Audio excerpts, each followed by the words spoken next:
Hello friends, आप सभी को कहानियों के महाराज जैसे में स्वागत है। आज हम आप सबके लिए एक नया कहानी लेके आए हैं। इस कहानी का नाम है राजमहल। चलिए इस कहानी को सुनते हैं। ये कहानी शंकर की है। वो महल के राजकुमार हैं और बहुत नेक दिल के इंसान हैं।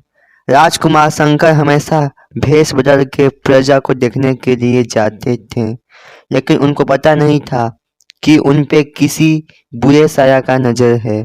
जब एक दिन राजकुमार शंकर भेष बदल के प्रजा को देखने के लिए आए थे, तभी पूरे गांव में तूफान आ गया और उस तूफान में एक डाकनी आई और राजकुमार शंकर को अपने साथ एक महल ले गई।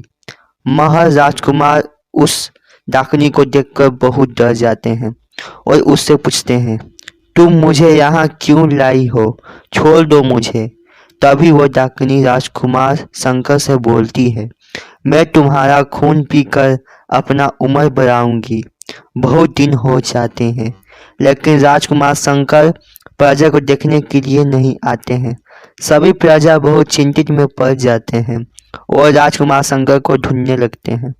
कुछ लोग का कहना था कि वो डाकनी राजकुमार को उठाकर ले गई है, लेकिन सिपाही ये सब बातों को अंधविश्वास मान रहे थे।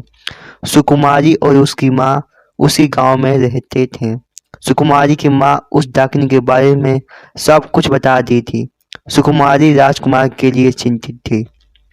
कुछ गांव वाले उस डाकनी के महल में भी गए राजकुमार को ढूंढने, लेकिन वो डाकनी सभी को मार दी।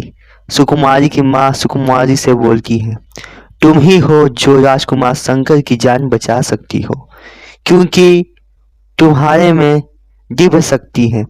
सुकुमारी अपनी माँ को कहती है, माँ मैं शपथ लेती हूँ, जब तक मैं राजकुमार को उस डाकनी से छुड़ा नहीं लेती तब तक मैं घर वापस नहीं आऊंगी।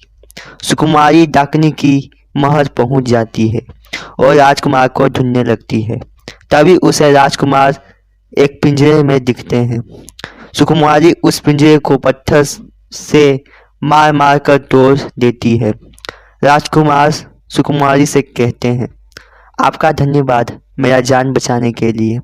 सुकुमारी राजकुमार से कहती है, इस महल में बहुत सारे राज छुपे हुए हैं। राजकुमार शंकर सुकुमारी से कहते हैं, कैसा राज?